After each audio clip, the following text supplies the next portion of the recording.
The Oklahoma City Thunder are NBA champions. I just want to start this off by congratulating the Thunder and Shea, the Finals MVP.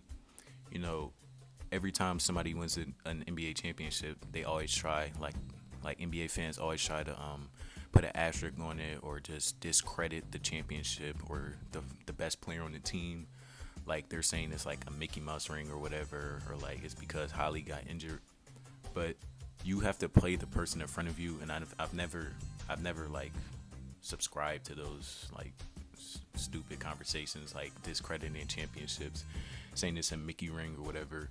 So I just want to start off by saying congratulations to Shea for winning Finals MVP. Congratulations to the Thunder for having an amazing season. They won 84 total games throughout the regular season and postseason. Historical team. Shea had an all-time great season, winning the scoring title, Finals MVP and MVP in the same season. I think this was the first time a player has done that since 2000 Shaq, I believe.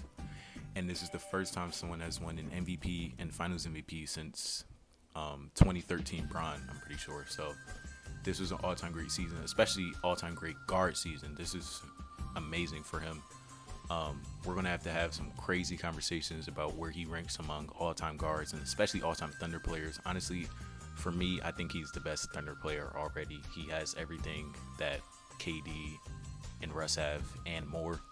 So I don't even think that's a debate anymore. You know, a lot of people are still like going to hold on to the nostalgia, or they're just going to support their favorite players if it's KD or Russ and say they're the greatest Thunder player ever still. But I think Shea is the greatest Thunder player after this. He has everything that they have.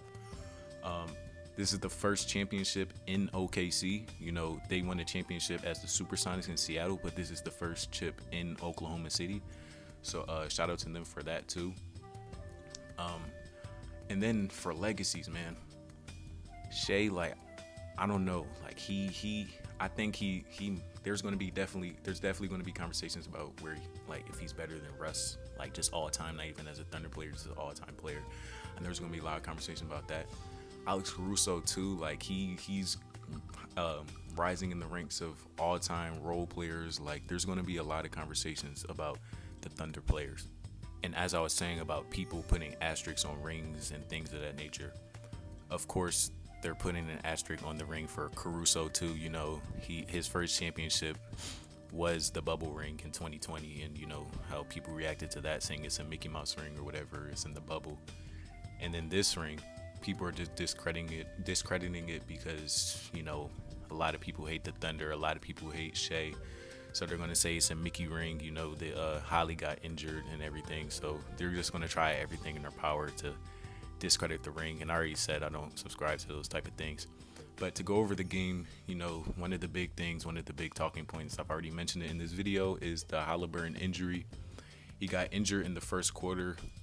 He was dribbling on the left wing and he fell and he like re-aggravated his injury. I think he actually hurt his Achilles on his right leg. So that was really heartbreaking, man. I hate to see it. Watching that live, watching the emotions he had, looked like he was almost about to cry. Like it was really sad to see, and I felt so bad for Holly. But before that injury, Holly hit 3 threes. He was going off. I think he might have been 3 for 3 from 3. He wasn't 3 for 3. But he had 3 threes, and I remember they were deep threes. He was pulling up for anywhere. He was talking trash. Like, I was really excited. I'm like, please, like, Holly, have a legacy game, have a great game 7, bring the Pacers their first title ever. But then he went down with that injury, and that really did suck. After the Holly injury, the Pacers were actually playing pretty good without Holly, and I was surprised. Like, they were keeping the game close. They were really keeping it close up until halftime when they were up by 1. But in the third quarter, the Thunder started to pull away with like 7 minutes left, and that's when they reached their largest lead of the game, which was 6. And then after that 6-point lead, it just kept rising, and the lead kept increasing. So it really was going downhill from there. But some things I want to say about about some plays in the first half. I noticed in the first half, Ben Shepherd, he was getting a lot of minutes because, you know, Holly was out. So some of the role players that usually don't get that many minutes played bigger roles in this game. And I noticed that Ben Shepherd was playing amazing defense, but one lapse that he did have was an easy backdoor from Caruso. Caruso, I remember this play. He passed the ball to iHeart. Caruso cuts backdoor. iHeart he gives him the ball in the paint, easy dunk or layup. And Ben Shepherd really just fell asleep on that play. But other than that, I think he was playing amazing defense. iHeart had a couple missed lobs in the first half, which was kind of surprising. One of them he got fouled by McConnell, but that was really noticing. Holly also officially got ruled out in the second quarter, which is once again heartbreaking.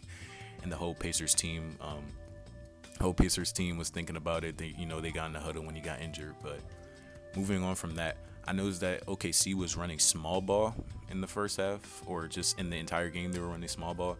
They started the double big lineup, but when Siakam got subbed out, they ran a small ball lineup with J-Dub at the center because I guess it was easier for them, and it was easy to defend the Pacers without their two star players on the court with a small ball lineup because they're faster players, better perimeter defenders, so it would be easier to defend the Pacers like that. I noticed that the Thunder were really doing a great job of playing the passing lanes, winning the turnover battle, converting off turnovers. Cason Wallace was getting a lot of interception steals. I know he had like 3 steals in the second quarter already.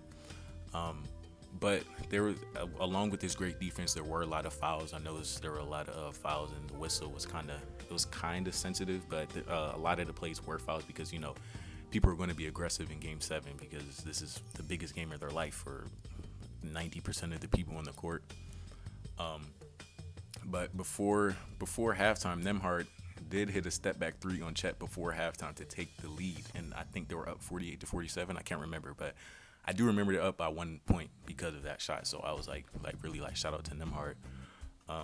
Another thing I noticed about the Pacers game plan, they were really doubling Shea and leaving shooters open, which was a solid game plan because I think Shea went like 8 for 27 or something crazy like that. So he didn't have the most efficient game ever. But the shooters did make them pay. Like the role players were playing pretty solid, and they were knocking down threes.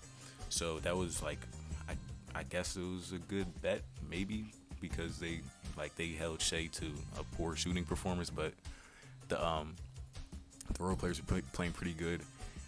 In the third quarter, Lou Dort, he had a crazy off-balance deep 3 at the shot clock buzzer. And he was losing the ball. He grabbed the ball, put up a prayer, and it went in. I'm like, yeah, at that point, I was really the game is over. This is the Thunder got it. They don't the Pacers don't have hardly nothing.